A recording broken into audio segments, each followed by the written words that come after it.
that's all. That's all good. But I don't want to fucking hear that. All right, I want to win football games, guys. I don't care that the defensive tackle that we traded away looks solid, or that we passed up on Travis Hunter for, and that our receivers can't catch any passes when we need them to. I don't care that Carson Schlesinger had 8 tackles and we scored 16 points. I don't care that Cedric Tillman looked solid, had a solid game. Dylan Sampson had like almost 100 combined yards, but I don't care because we lost the game. And it's sad. It makes me upset because I'm a season ticket holder. I've been going to games for like 18 years. It's been a really long time, so as long as I can remember. In the fact that I saw no traffic going into the game, and I was like, no one's about to be up here. Nobody must care. But when you step into the stadium, it's the same electricity.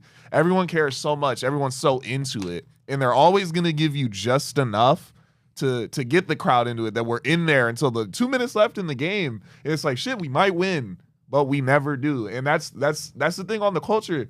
That's on the coaches. That's on the regime. That's on the GM. That's on the owner. That's on everybody, that every time we're always going to find a way to lose. And I don't care who looked good. I don't care we're building blocks because we've been here before. I remember when we had Baker and the new guys, when Nick Chubb was young, before he tore his knee apart, but when Myles Garrett was young, when Denzel Ward was a rookie. We had building blocks then. What did it get us later? Nothing. Ryan, if you took 1,000 milligrams of edibles yesterday and decided to suit up and wear number 34 for the Cleveland Browns, I think you're finding just as many, if not more, holes. Don't say his name. He's redacted. Redacted. There's so many avenues to go down to breaking down this Browns game. I mean, let's just start with the positive. And I know it's tough, and a loss like that. And I know, but here's Rob, who said this team was going to win 4 games all offseason long? Because that was one. That they lost a game. That was the one. That was one of the ones. That is we could sit here and brood for 45 minutes, however long we go, and we could break down. Lament a little bit. We'll get there because you have to look at the bad stuff to paint a clear picture in order for you to get better. We all know that, but we'll start with some of the positives because there were positives out of that game, and in fact, there were honestly a lot of positives in my opinion. We'll start with Kevin Stefanski. I thought had a great game plan. You needed to limit the time Joe Burrow had the ball, and you did that perfectly. The secondary I give a ton of credit to. By the way, Greg Newsome did an okay job sticking on Jamar Chase there.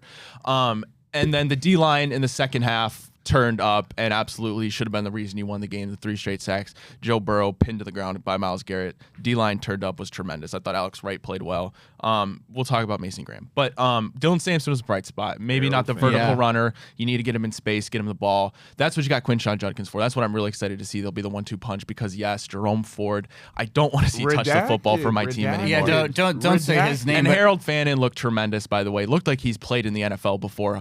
A connection with Joe Flacco on a couple of those where Joe Flacco couldn't get his first read. He scrambled, pointed, and he got into the open space, and Joe Flacco looked pretty good. And we saw that with David Njoku. Real quick, though. Yeah, please. Look, I'm Kevin. I'm looking at you. Never again with a wildcat with my tight end. That was kind of crazy. Yeah. Never again. That was crazy. And I know you're cooking up more. I know there's end arounds, jet sweeps, screens cooked. I'll let the screens live. If I see wildcat again, I'm calling for your job live on air, bro. That was a wild formation. But the rookies overall, Carson Schlesinger made a phenomenal tackle read on Chase Brown. And again, Harold Fannin looked tremendous. Dylan Sampson looked tremendous. We hope to get Quinshon back to give us that punch with Dylan Sampson. And then the defense was great. And Joe Flacco played well enough. It's the receivers, guys. And Joe Flacco might not look great in other games, but you can't say he wasn't great in this game because truly he was. Yeah, I mean, the interceptions don't go down to him at the end of the day. I mean, obviously, I was put in a position where, if it ends up getting turned over, that does happen. But, if it hits off a couple of hands, shit like that happens. It's just so crazy to me, Ryan. You watch the Steelers every single week, year after year. They find a way to strip out that ball for the fumble, and then they hit the 60-yard field goal to win the game. Later, the way that the Steelers, there's 3 critical bounces in every NFL game, and it seems like the Steelers always find a way to get all 3 to go in their favor, and the Cleveland Browns just never get one of those 3 bounces to go their way. Anytime shit can go wrong, it just seems to happen. You could create your own luck on a pass. And he's throwing it low. At first, I was mad. I was like, throw the ball more accurately because I'm a fan. I'm into it. I'm emotional. But I'm like, he's trying to protect you. You're a sitting duck in the middle of the field. And I'd rather have that than a turnover that sails over his head. Yes, because if he's going to throw it low and away, what are we thinking? You're just going to, if you drop it, it hits the ground. Live another day. What are you guys tipping it up for? Because Jerry, we're paying you way too much money to not make those plays. In the fourth fourth down drop was ridiculous because that was right in your chest. But we're not getting negative yet. We're not getting negative yet. Let me chill. But like, you guys got to make those plays, and we're paying. These are vets. Cedric's not a rookie anymore. Catch the ball. There's no excuse. The Fannin drop bad. I'm gonna excuse it though. One, because he played good, but two, he's a rookie, so it was expected. Like I expected maybe if Sampson would have fumbled, I would have been like, well, dang, he's trying to do a lot. You know, it's the first game, amped up. But these are things that can't happen from these guys. And yes, we get a game where Joe Flacco doesn't make the insanely awful read that's going to be a pick, and we throw it away and we waste it. In another game where we can't put 20 points on the board. A lot of that's the kicker, but we didn't put 20 points on the board again.